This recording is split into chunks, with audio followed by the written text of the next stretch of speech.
your head jumps like a trip. That's like what, all night long. I blame television. I don't know, I blame somebody. This ain't me. Hello, pioneers. What is up? I know it's been a minute. Y'all, I had to take a month off because my mental health was absolutely trash.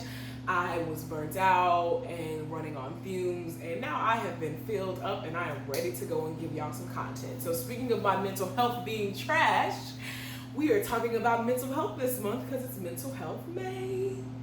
I'm excited about it because A, I got a whole degree in it, but also B, I just think it's really important to always talk about mental health. I think that especially as Black people, we get the stigma that we shouldn't talk about mental health, or that it's, private, something that's just within the family, which is understandable contextually, but it's also really harmful. I think it's so much helpful when we talk about the things that's going on. So I wanted to start with a concept that I've mentioned before in another video, which is attachment theory, and tell you more about like my personal experience versus, the more general thing.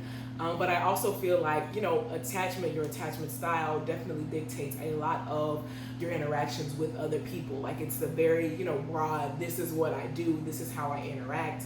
And I'll definitely break down the descriptions of which one below and give you an attachment style quiz to take. Let the record also show, and I've stated in the other video, that attachment is not fixed. You can have different attachment styles with different people. You can change attachment styles. It is not something that you are just stuck with for the rest of your life. You can change that. There's not too much that you cannot change in this world, especially about your mental health. That's key. So for me personally, my attachment style is fearful avoidant, the main one. Now I have a few other ones that I present with other people because that's what it is. But mostly with my close relationships or like people that I'm meeting, I'm fearful avoidant. And so my main fear with that attachment style is abandonment. I feel like that's connected to losing my father at the age of 12, and I think also to some experiences I had with friends who, may have stopped talking to me, or I felt that I was abandoned by them. Might have contributed to that as well, to where I want closeness and I crave closeness with other people, but I'm also scared that once I get it, then they're gonna leave. Makes sense. Honestly, is that not an everybody thing? No, maybe not. But that creates this weird dichotomy where I present that, try to find a connection, get close to people, and then I look for validation through reciprocity. So if we're like both hitting each other up, both calling each other, both hanging out, like wanting to hang out, then it's like, okay, cool. But when that changes and when it feels like things are getting more one-sided on my side, I do this thing called the emotional cutoff. Now, I will say some people might recognize that it's a thing, some people might not. But my emotional cutoff is that I'm going to only trust you with a certain amount of things about me, meaning I don't feel like you accept all parts of me, all of my emotions in their depth and totality.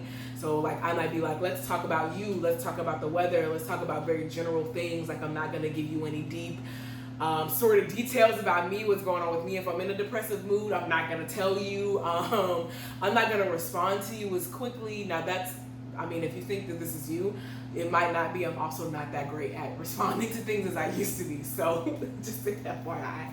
But that emotional cutoff space is kind of like where the walls of Fort Knox come up to protect me, and I think attachment style is essentially just us adapting to our environments through trying to protect ourselves, like not getting something from a caregiver, which we're solely 100% dependent on them, growing up as kids to get our needs met. So when we don't, it kind of flips this switch of like self-protection to be like, okay, well, I didn't get X, Y, and Z, so now with other people, I'm going to expect that I'm not going to get X, Y, and Z as well. It is so important to understand that in like trying to heal certain things about yourself, certain traumas that you've gone through, and honestly too, to just even improve your relationships and communication. I think that people often skirt over this and miss this opportunity to really like understand themselves through their attachment style so that they can improve themselves and improve their mental health, because you have to think about it as well that your attachment style affects your relationship, so it also affects your relationship with yourself and with God, higher being, however you identify. Now this emotional cutoff, I'm just now, coming into recognition that this is something that I do. I'm not good at actually cutting people off, like physically out of my life. I can't be like, yep, I'm gonna block you. That hurts my feelings. Like, I feel like if somebody blocked me, like, why would you do that? Or like unfriended me, I'd just be like, that is so unnecessary. Like, what did I do to you? So in my mind, I can't do that to other people, but I can't emotionally cut you off and put you in this box, though. I can do that. We're working on it. I'm a work in progress. God's got me.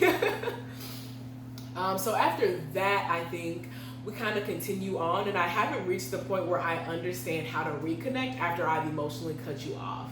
So that's where I'm currently working on in my like communication and my just like overall like healing of myself and the relationships that I have, because I think that it's fair for people to sometimes not be as reciprocal and to get in that mode where it's like they don't even think to ask about you sometimes. And I don't give them that grace. I'm just like, oh nah, we've had 3 conversations, you didn't ask about me, cut.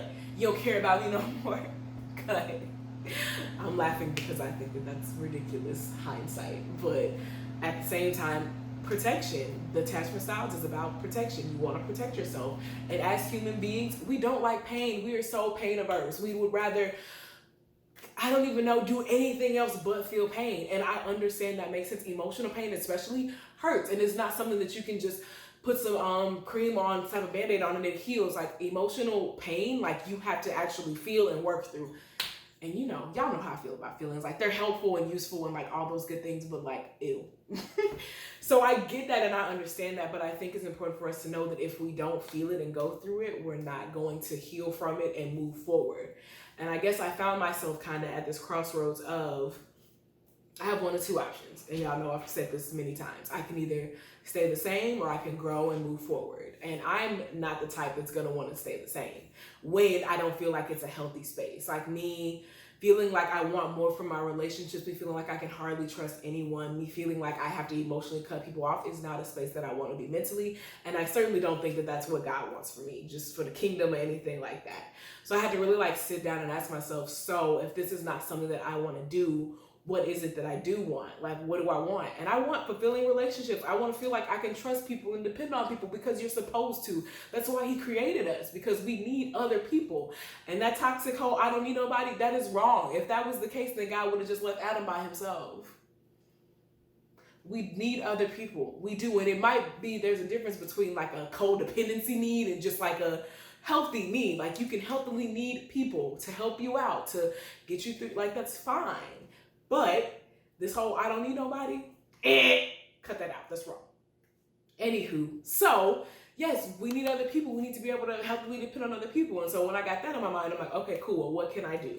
So I've been watching, I'm going to butcher her name. I'm just going to put it down here. I've been watching her YouTube videos. She has a personal development school.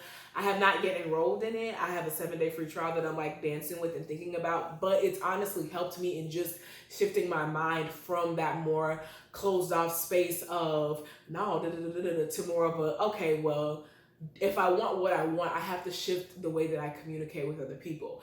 One of my other problems is because I'm an overthinker, 90% of conversations happen in my head and the other 10% happen outside. And it causes a conflict because then I'm assuming that people are going to understand what I'm saying. People are not mind readers. I wish they were. Honestly, truthfully, I wish the whole Vampire Diaries Edward Cullen thing was a thing, because sometimes that would make things a lot easier and simpler if you could just read my mind. But the fact of the matter is that just like a baby cries to tell you that like there's something wrong, there's a need that needs to be met, we have to not cry, but we have to communicate with others that there is a need that I have that needs to be met by you.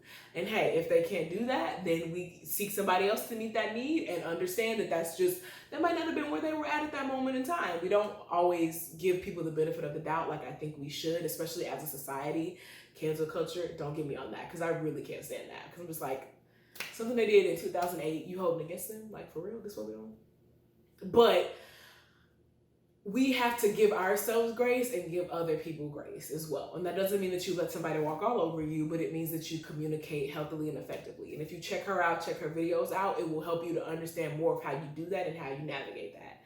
Now, we'll say this again, attachment is not fixed. So you can go from an insecure attachment to a secure attachment. It can happen. She's seen it happen. She's helped people through it. I'm in the process of doing it, so I'll let y'all know how it goes. But I just want to encourage you to look into it and think about how that affects the things that you really want out of this life and how to make your mental health better, because it is possible. Your mental health can get better.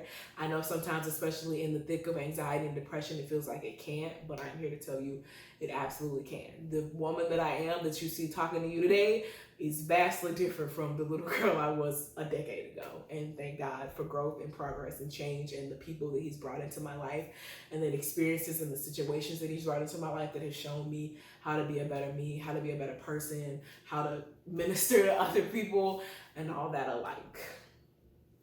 Thank you guys for listening to me. Thank you guys so much for watching. I'm so excited to talk about the topic that I'm talking about next week. I'm gonna keep it under wraps and a secret, but just know I'm coming with that heat to help y'all uncover some things and get the healing and the growth that you need and desire.